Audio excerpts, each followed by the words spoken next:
তো সেজেগুজে কি করবো জানো, চলো শুরু থেকে শুরু করি। আমি আবার চলে এসেছি তোমাদের কাছে। তো প্রথম পার্টও দেখালাম যে কি আমি নিজের গোপটাকে চেঁচে দিয়েছি। এই ভিডিওতে শুরু হচ্ছে আমার গেট রেডি উইথ মি। আমি আজ টোনা লাগিয়ে দিই, গোলাপ জল, বেশি দামি টোনার কেনার টাকা নাই। আমার ব্যথা গেলো পাম্প করতে করতে। কি একটা ভাবলাম তোমাদের বলবো। চলো এটা যতক্ষণ শুকাচ্ছে ততক্ষণ আমরা তুড়ি মেরে শাড়িটা পরে আসি। তো তার আগে তোমাদেরকে আগে দেখিয়ে দিই আমার শাড়িটা। তো ঠড়াও, এই শাড়িটা পরবো, বাট এই শাড়িটা টসটা থাক না একটু। ওয়াও আমাকে কি সুন্দর লাগছে দেখতে। বাবু অন্ধকার হয়ে যাবে ঘরটা, তোমার ফটো তোমাকে দিয়ে দিলাম। তো বন্ধুরা দেখতেই পাচ্ছ কারেন্ট চলে গেছে। আমি শাড়ি পরে নিয়েছি, ভেবেছিলাম ভিডিও করবো, লেট হয়ে গেল। যাই হোক কারেন্ট তো চলে এসেছে বললে বললে। এই হলো আমার শাড়ি। এই শাড়িটা মেবি তোমরা আগেও দেখেছো। এটা আমি আসলে পেয়েছি ভাইফোঁটাতে গিফট।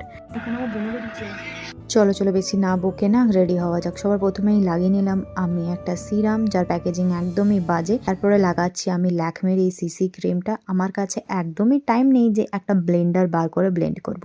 কি আর করবো, তাড়াহুড়ো, কারণ সকাল থেকে করছিলাম ডিউটির পর আমি এরপর রেডি হচ্ছে ভিডিও করার জন্য। একটুখানি কম্প্যাক্ট পাউডার লাগিয়ে নিলাম, কারণ আসলে এখান থেকে আর্নিং না হলেও এটা তো আমি নিজের শখের জন্য করি। আসলে আর্নিংটা তো আমার ডিউটি থেকেই হবে, তাই ওখানে আমি একটুখানি ওভার টাইম করছিলাম।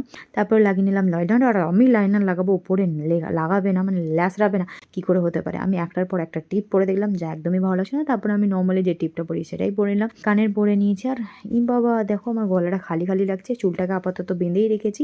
ওপরে মানে যেখানে ভিডিও করব সেখানে গিয়ে চুলটা খুলবো। কানেরটা ভালো লাগছিল না তাই চেঞ্জ করে নিলাম। আর এটা হলো আমার ফাইনাল লুক। দেখা হচ্ছে ভিডিওর মধ্যে। টাটা।